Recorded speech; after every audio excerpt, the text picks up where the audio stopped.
What would Jesus do regarding war and soldiers of war? This is actually part 3 of that aspect of the series in regards to war and soldiers of war. Last video I talked a little bit about Abraham and Moses, who even before the law came, they were soldiers of war. They had to fight, literal and in the natural. And then when Moses came on the scene, he gave the 10 commandments and the commandments to Israel. And one of the commandments was, thou shalt not kill, which literally means thou shalt not murder. But Moses' commandment was also to the children of Israel to become warriors and to possess the land.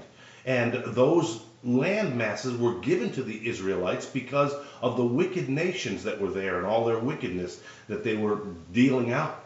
And so part of the law of Moses was for Israel to go and take that land, take possession of that land, fight them in battle and in conflict, and defeat them under the Old Testament.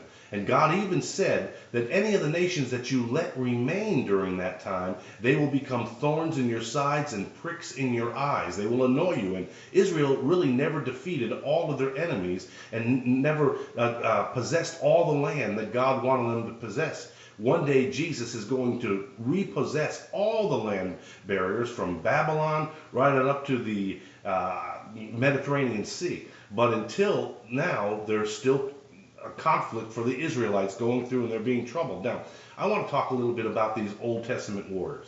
Of course, we know that David was highly esteemed. He went against Goliath, and he said, who is this uncircumcised Philistine that he would defy the God of the living God?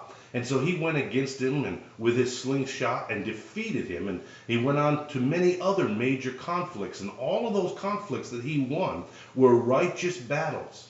Now keep in mind, and there was a song back when I was a young man called There Is a Season for Everything.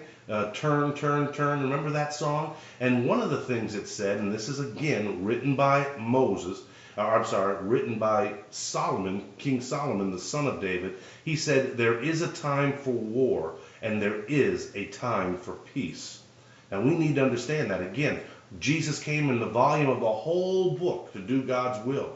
And it is God's will sometimes for wars to take place. And it's important for us to consider these things and really think about these things, because I believe that right now in April of 2014, we're on the verge of seeing another war that's going to take place. As we see the conflict taking place with the Soviet Union under the dictatorship of Vladimir Putin, coming against the landmass of the Ukraine, which is the Magog land, that Israel is going to have an army coming against them. It's important for us to understand why some of these battles are going to take place, and that they're not all evil battles.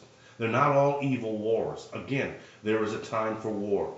Nehemiah chapter 4 verse 14 says, and they were rebuilding the walls of Israel at that time in Jerusalem. And Nehemiah stood up and said, defend your brethren, and defend your sons and your daughters and your wives and your homes. There is a time when we need to defend our loved ones. And under the Old Testament, people like Gideon stood up who was wondering, where are our signs and wonders, God? Where is your power to defend us like you had promised from our elders before? And God was searching for a man that would finally understand that it's not time now to turn the other cheek, because it's not personal. You need to defend your families, your loved ones, your homes, your possessions. You need to fight. There's a time to fight. There's a time to war. And we'll even see that at the second coming of Jesus. But under the old covenant, all those wars, all those servants of God that were under the 10 commandments that included thou shalt not kill, did not misunderstand what that commandment was saying. They were still to defend their loved ones, their sons, their daughters, their wives, their home, and their brethren. And we need to understand that. We are coming in a season where we're going to see this nation most likely in terrible combat again. And for what reason? To defend the poor and the afflicted. America has always been a righteous nation. We're getting away from that under this administration. I know it's not popular to say, but folks, I'm a realist.